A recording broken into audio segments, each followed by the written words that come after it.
Salut les rêveurs, alors bonjour ou bonsoir en fonction de quand vous regarderez cette vidéo. Aujourd'hui nous sommes le 2 janvier 2019, jour 2 de mon défi des 30 vidéos. Euh, Comme je vous l'avais expliqué, j'ai établi une structure en fonction des jours de la semaine. Et comme nous sommes mercredi, aujourd'hui je vais vous partager trois choses. Trois choses qui sont essentielles pour moi, importantes dans la révélation d'intérieur et dans mon approche du bien-être chez soi. Alors, l'idée évidemment, c'est que plus vous serez en harmonie avec votre habitation, que ce soit votre maison, votre appartement, votre caravane, votre loft, peu importe, plus vous serez en harmonie avec vous-même et avec le monde extérieur. Trois principes. Le premier, désencombrer son intérieur. Ça paraît évident pour certains, peut-être tout à fait méconnu pour d'autres. Alors voilà, pour moi c'est une des bases vraiment essentielles dans le changement qu'on a envie de mettre en place dans son habitation. Il y a beaucoup de gens, et c'est pas du tout un jugement, et encore une fois, ne vous sentez pas coupable pour ça s'il vous plaît, parce que c'est vraiment le cas de beaucoup de gens. Ça a été mon cas, ça l'est encore parfois. C'est donc le fait d'être encombré, d'avoir trop de choses, de ne plus faire le tri, de ne même plus savoir ce qu'on a. Alors, il y a des gens qui ont tendance à mettre tout ça dans les greniers, dans les caves, surtout pour plus le voir. Je ne vais pas dire que c'est une technique parce que pour moi, c'en est pas une, parce que pour la simple et bonne raison qu'en fait, vous pensez que vous n'êtes plus au contact visuel de ces choses et que donc ça ne vous atteint plus. Détrompez-vous. Vous êtes tout à fait inconsciemment connecté à ces affaires et donc vous avez une charge mentale qui est tout à fait présente et qui vous pèse tous les jours. Au grenier, c'est au-dessus de vous et donc ça a vraiment du poids. Et surtout qu'on range souvent des choses du passé dans le grenier, donc c'est votre passé qui vous pèse. Et, et dans la cave, bah forcément, ce sont des choses qui, voilà, qui sont constamment en dessous de vous et qui donc vont prendre leur part dans l'équilibre que vous avez dans votre vie. Alors ça, c'est pour les pièces qu'on ne voit pas. Il y a bien sûr pardon, beaucoup de pièces de vie qui sont aussi encombrées. Parce que voilà, un jour on a eu des enfants et le quotidien est devenu un peu plus compliqué, on a moins de temps, on passe moins de temps à ranger, on court un peu derrière le temps et puis parfois on préfère simplement passer des bons moments avec ceux qui nous entourent en pensant que en laissant le rangement pour plus tard, c'est une des façons de faire.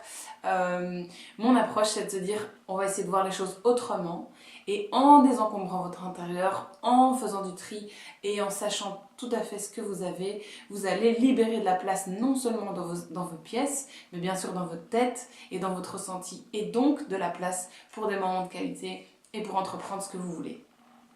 Voilà, donc ça c'est la première chose, c'est le désencombrement. Bien sûr, il y a plusieurs techniques pour faire ça. Il y a plusieurs approches, plusieurs personnes qui en parlent. Il y a bien sûr ce qu'on appelle le home organizing qui donc va directement sur le terrain vous permettre de faire un tri et de réorganiser vos rangements. Ça c'est un des outils que moi j'utilise avec Reva. Et alors pour citer rapidement une personne que j'adore dans cet univers-là, c'est Marie Kondo. Vous devez probablement être certain à la connaître. C'est donc une japonaise qui excelle dans l'art du rangement et qui est très innovante, moi je trouve, dans sa façon de, entre autres, plier les vêtements et dans la belle ouverture d'esprit qu'elle crée entre la personne, donc l'habitant et l'habitation. Voilà, je pourrais vous en dire un peu plus dans une autre vidéo. Comme j'essaye d'être concise, je vais continuer sur mon point 2. Mon point 2, c'est harmoniser. Alors, qu'est-ce que j'entends par harmoniser? C'est créer une harmonie tout autour de nous. La base de l'harmonie pour moi et l'outil que je vais utiliser, d'ailleurs Anne-Sophie, je te fais un coucou parce que je commence bientôt sa formation en Feng Shui. J'ai hâte, je trépigne d'impatience à l'idée de commencer. Le Feng Shui vous permet d'harmoniser l'énergie dans votre intérieur et donc d'aller travailler certaines sphères de vos vies en harmonisant la circulation de l'énergie et en réfléchissant à comment aménager votre intérieur en fonction de ça. C'est un bijou, c'est magnifique comme outil. Moi je suis vraiment passionnée parce qu'il y a un lien direct entre vous et ce qui vous entoure et surtout il y a des outils et des leviers pour pouvoir actionner des changements dans votre vie. Donc voilà, ça c'est une manière d'harmoniser.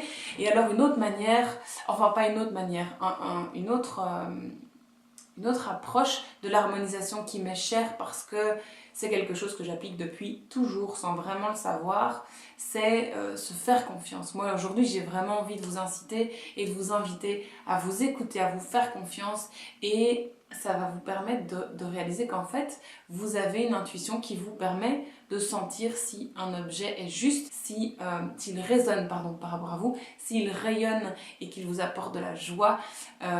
C'est une chose essentielle. Et en fait, si vous vous écoutez bien, vous ressentez ces choses-là.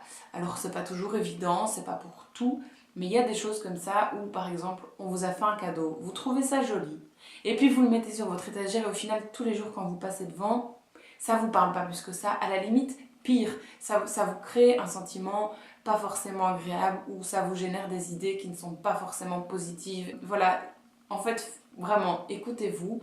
Et pour moi, c'est tout aussi important que d'appliquer des concepts qui existent de il faut faire ça ou il faut surtout pas faire ça.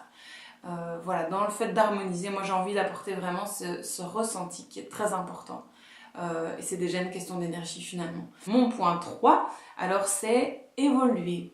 Alors évoluer pourquoi? Comme vous commencez peut-être à le comprendre, moi je suis quelqu'un qui aime le mouvement, qui aime le changement, qui aime l'innovation et dans mon intérieur, je l'applique aussi, tout simplement. C'est-à-dire que je vais créer une harmonie, une manière d'aménager mon intérieur, en fonction de certains principes, en fonction de mon ressenti et de tout ce que je viens de vous dire.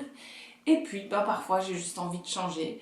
Plus loin que je me souvienne, j'avais 8-9 ans et dans ma chambre à coucher, je poussais mon lit, je changeais ma table de nuit. Il n'y a que la garde-robe qui ne bougeait pas parce qu'elle était trop grande pour moi.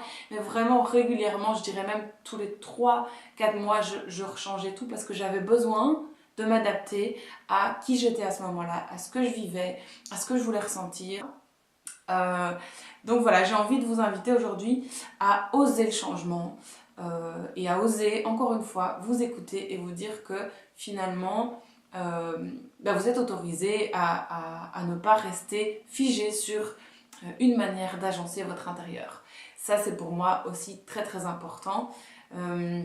Alors je vous invite aussi à vous inspirer bien sûr, à regarder des choses qui existent et à ressentir encore une fois ce qui vous parle là-dedans et peut-être à essayer et puis surtout à voir si ça vous correspond à vous et à votre famille dans la vie de tous les jours. Alors, rapidement, une petite question avant de se quitter.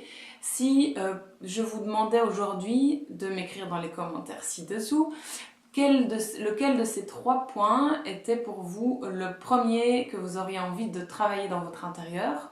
Donc est-ce que pour le moment vous avez besoin de désencombrer parce que de fait vous êtes un peu submergé, vous êtes encombré, vous ne savez pas comment commencer mais c'est quelque chose que vous ressentez comme essentiel?